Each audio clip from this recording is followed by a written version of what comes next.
अधूरी हसरतों का इल्जाम, अधूरी हसरतों का इल्जाम हर बार हम पर लगाना ठीक नहीं। ये ईवीएम कह रही है, मैं नहीं कह रहा हूं। अधूरी हसरतों का इल्जाम हर बार हम पे लगाना ठीक नहीं, वफा खुद से नहीं होती, खता ईवीएम की कहते हो। जो यंग वोटर्स हैं, बहुत मेहनत की हमने पिछले साल में, वो 1.82 करोड़ फर्स्ट टाइम वोटर्स इस बार इन चुनावों में वोट देने के लिए हमारे इलेक्टोरल रोल्स में हैं। I come to the schedule which you were waiting.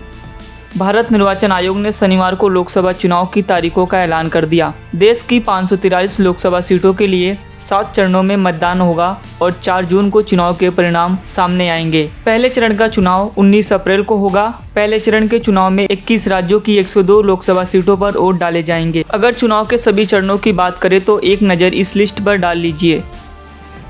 पहले चरण का चुनाव 19 अप्रैल को होगा, दूसरे चरण के लिए 26 अप्रैल, तीसरे चरण के लिए 7 मई, चौथे चरण के लिए 13 मई, पांचवें चरण के लिए 20 मई, छठवें चरण के लिए 25 मई और सातवें दौर के लिए 1 जून को मतदान होगा। नतीजों की घोषणा 4 जून को होगी। देश के मुख्य चुनाव आयुक्त राजीव कुमार ने दोनों चुनाव आयुक्तों ज्ञानेश कुमार और सुखबीर सिंह संधू के साथ शनिवार को नई दिल्ली में संयुक्त प्रेस कॉन्फ्रेंस को संबोधित करते हुए लोकसभा चुनाव की तारीखों का ऐलान किया। आपको बता दें कि 2019 का पिछला लोकसभा चुनाव भी देश में 7 चरणों में हुआ था।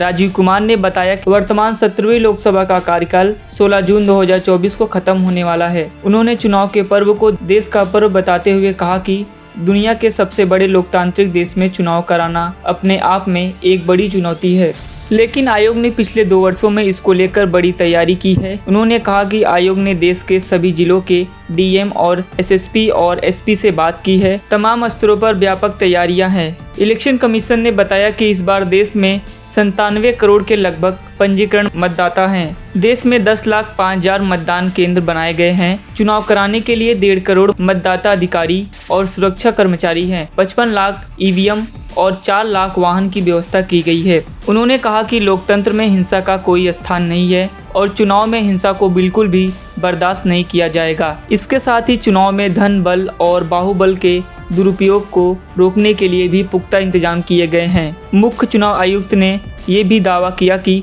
उन्हें पूरा यकीन है कि सबकी भागीदारी से चुनाव आयोग यादगार, निष्पक्ष और स्वतंत्र चुनाव कराने में कामयाब होगा। राजीव कुमार ने दावा किया कि हम हर जगह पहुंचेंगे ताकि सभी लोग वोट दे सके। पोलिंग के बाद किसी भी बूथ पर वेस्ट मटेरियल न दिखाई दे, इसकी व्यवस्था की जाएगी। कार्बन फुटप्रिंट का कम से कम इस्तेमाल करने की कोशिश हो गई।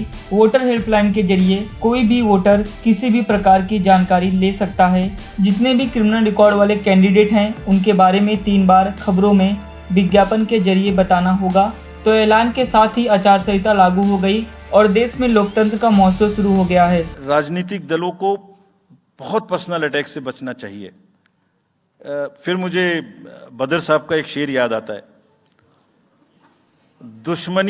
दुश्मनी जमकर करो लेकिन ये गुंजाइश रहे, दुश्मनी जम के करो लेकिन ये गुंजाइश रहे, जब कभी हम दोस्त हो जाएं तो शर्मिंदा ना हो।